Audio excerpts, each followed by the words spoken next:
Welcome back to the DigitalMathTutor. And in today's classroom and lesson, we'll be looking at a topic on area of a sector of a circle.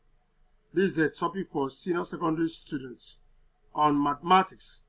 The question says, what's the area of a 60-degree sector of a circle of radius 9 cm?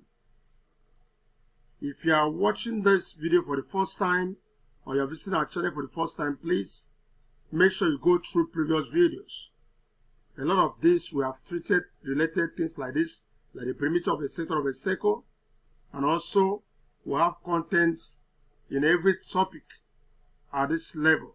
So do wait to subscribe and don't forget to like this video. So let's look at how this is worked out. Very, very important. The first thing you will have to establish is to understand as a student what's the formula for finding the area of a sector of a circle. The formula is very simple. Theta over 360. Because once you can find the formula, you can now start working. Times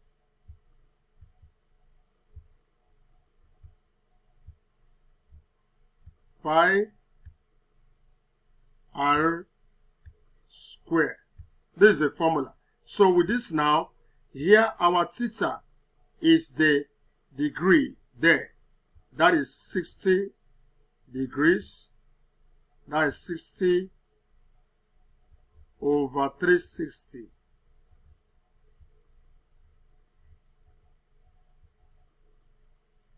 Just pay attention. Times, we are told to take pi as 22 over 7. And that's what it has always been. If you want to change it to decimal fraction, it becomes 3.142. It's okay. Times arrow squared. That arrow there is the radius. So since we are dealing with 9, arrow square simply means 9 times 9. We can fully put the 81 there. I will put it this way. In any case, it's the same thing.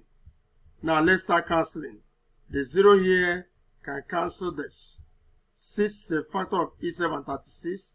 6 go here 1. Go in 36. We're going to have 6. Any other factor? 3 can go here to give us 2. 3 can go here to give us 3. These 2 can cancel out itself and cancel 22 to give 11. Now, I don't think there's any common factor between any number up and down there. So up here we now have 1, 11 and 3, which is 33. 11 times 3 times 9, sorry. Now over 7 times 1. So we're going to be having something like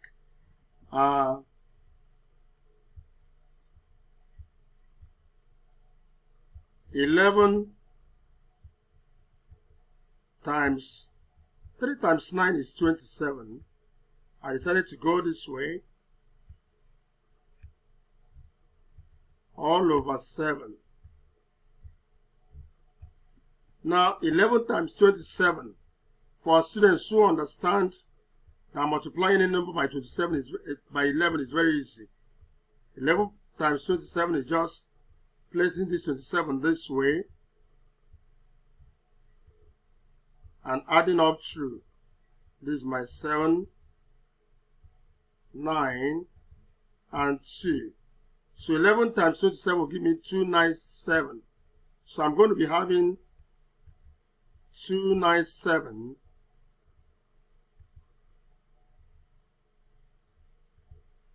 over 7. Let's now check. 7 go into 29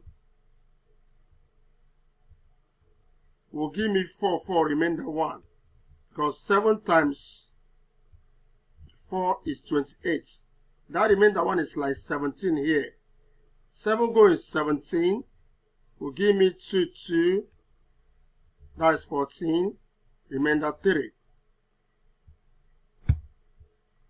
That 3, since I put in my decimal point there, if I call this 30, 7 going 30 is also 4, 4. Remainder 2. If it goes by 20 again, it's going to give me another 2. So if I continue this, it keep on going. So at this point, I don't need to continue doing this. I've already got 42.42, and that 42.42 approximately is 42.4. Or if I'm asked to find this answer in just a whole number, students, what do you think will be the answer? It's 42. If you check this particular channel, we have taught on converting what we call nearest converting numbers in decimal to the nearest whole number. So 42.42 automatically is just 42 in nearest whole number. It simply means that the answer to this question is 42 cm square. Now, why is it cm square? Let me explain to you. Yes, I said the answer, this is 42.42. So if the examiner didn't tell you anything about, approximating to anything, let this be your answer, please. Leave it at 42.4 cm square. And why the square? Anytime you are working on anything, in any mensuration, in any geometry problem that has to do with area, once you get your answer, the answer must have this square. If you're working on something like volume, your answer will be in cube. Do you understand? So that's it. Had even we are asked to find for the perimeter now, we'll just write the answer. We'll not write square, but because it's area, we're definitely going to put square. Now look at what I just done. I called it 42.4 cm. Another person can put it at 42. But mind you, if this is an objective question, you have to look into the answers options. So if in that answer option you didn't say anything like 42.4, then check if you have 42. If you have it, that's the correct answer. That means the examiner assumed that it should be approximated to the nearest whole number. These are simple things every student should understand, because we have some students, they don't understand. They may get this answer for 2.4 or for 2.42. And in the answer options, they are not saying anything about it, but they see 42.42. And they're telling themselves, oh, I failed it. I didn't get it. They don't know they get exactly what is required. It's just adjusting. The approximation makes the same two things the same. So please try to understand. This is a very free resource to encourage parents and secondary school learners.